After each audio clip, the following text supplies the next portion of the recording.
So hi everyone, this is Simranjeet Singh and welcome to my channel the mini shorts. अब होता क्या है कि जब हम कोर्स चूज कर लेते हैं या फिर हमें कंसल्टेंट कोर्स चूज करके दे देता है, तो हम भी क्या करते हैं, 23 किलो के 2 बैग उठाते हैं और सीधा पहुंच जाते हैं पियर्सन एयरपोर्ट और पढ़ना स्टार्ट कर देते हैं। और 10 दिन के अंदर हमें रियलाइज हो जाता है कि भाई ये कोर्स तो बहुत मुश्किल है।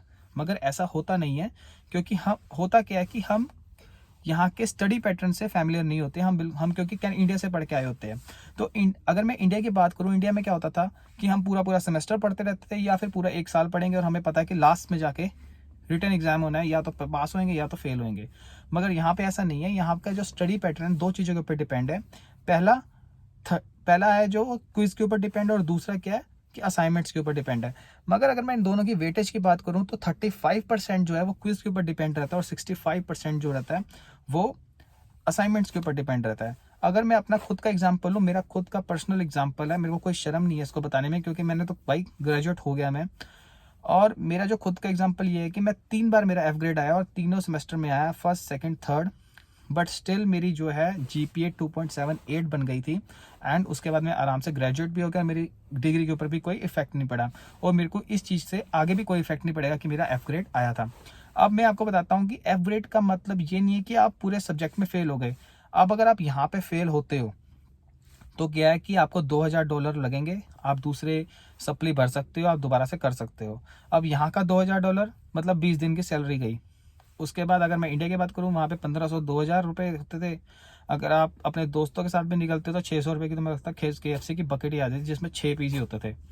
तो अब यहाँ का क्या है कि मैं अपना एग्जांपल देके बताता हूँ मैं आपको कि मेरी फर्स्ट सेमेस्टर के अंदर एफ ग्रेड आया था क्विज में।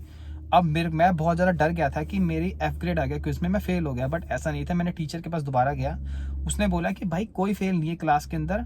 तो मेरे को लगा कि भाई फेल एफ ग्रेड का मतलब, इसका मतलब फेल नहीं होता। तो सर ने हमें बताया कि ओवरऑल देखा जाता है, क्योंकि मैं ज़्यादा ध्यान क्या करता था, मेरे को मेरा क्विज विज मेरे पल्ले नहीं पड़ती थी बिल्कुल। मैंने तो अपनी रीडिंग, जो आइल्स की रीडिंग थी वो बड़ी मुश्किल से निकाली थी, 6.5 बैंड आए थे, उसको बड़ी मुश्किल से निकाले थे। तो यहाँ की क्विज मुझे क्या पता था कि यहाँ पे आके फिर दोबारा से क्विज करनी पड़ेगी। तो भाई मैं तो ख़त्म हो गया था। मतलब फिर क्या करता था, मैं बहुत ज़्यादा ध्यान जो देता था वो मैं देता था असाइनमेंट्स के ऊपर। कि अगर 65% के असाइनमेंट्स है तो मेरे 55 से लेके 60 तक मेरे इतने नंबर आने चाहिए थे।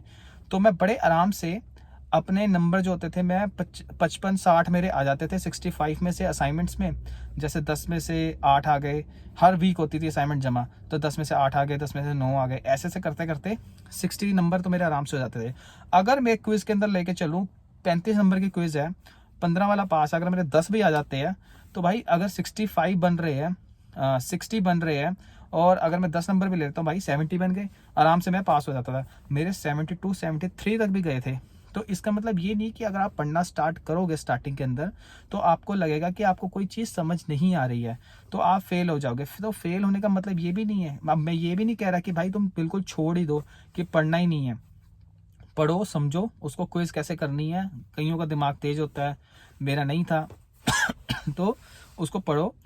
मगर इसमें ये कि at the end of the day अगर आप फेल भी हो रहे हो तो इसका मतलब ये भी नहीं है कि आप बिल्कुल फेल हो जाओगे। आप असाइनमेंट्स के ऊपर पूरा जोर लगा के रखो कि आपको ये सोच के चलो कि आपने असाइनमेंट्स में बढ़िया नंबर लेने हैं। तो आई थिंक कि आपको डीमोटिवेट नहीं होना, मेरे कहने का मतलब यही है। यहाँ के स्टडी पैटर्न को समझो, क्विज होएगी या असाइनमेंट्स होंगे, उसको आप अपने अच्छे तरीके से करो। अगर आपको कोई चीज़ नहीं समझ आ रही है, आप अपने टीचर से भी बात कर सकते हो कि भाई मैं ये चीज़ नहीं समझ आ रही है। क्योंकि यहाँ के जो टीचर्स है वो क्या करते हैं, सीधा असाइनमेंट्स दे देंगे, आपको बताएंगे नहीं कि भाई करनी कैसे है।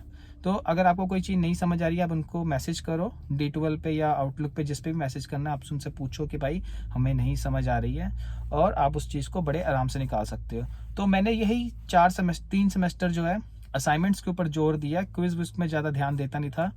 और that's all about the video कि आपको एफ का मतलब ये नहीं है कि आप बिल्कुल फेल हो रहे हो। So this is all about the video. अगर बढ़िया लगा हो तो लाइक शेयर एंड कमेंट जरूर करें। Thank you so much.